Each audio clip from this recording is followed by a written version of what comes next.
مفتی صاحب بتائیں کہ محرم الحرام میں کسی چیز کی مبارک دینا جائز ہے؟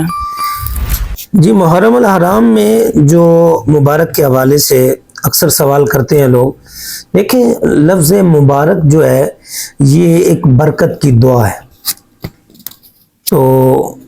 مبارک دن جس طرح کہ جمعۃ المبارک کہہ لیں، عید مبارک کہہ لیں، اب جیسے ہمارا اس سال محرم الحرام کا مہینہ جمعۃ المبارک کا شروع ہوا ہے، تو جمعۃ المبارک کہہ لیے، اس میں رجب نہیں۔ البتہ خوشی کا اظہار کرتے ہوئے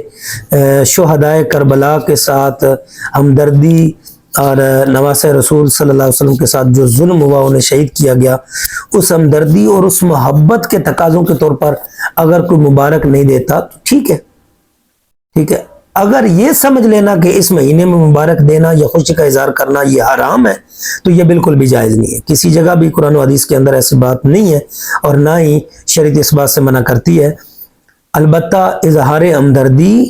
اور ان سے محبت کی وجہ سے کوئی مبارک نہیں دیتا، کہ جیسے ہمارے گھر میں فوتگی ہوئی ہو اور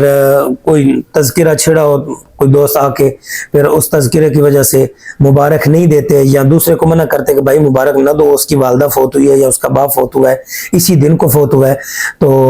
وہ اظہار ہمدردی کی وجہ سے ہے، محبت کی وجہ سے ہے، تو وہ ٹھیک ہے، مبارک نہیں دینی چاہیے۔ لیکن حرام سمجھ لینا یہ قطعاً بھی جائز نہیں ہے۔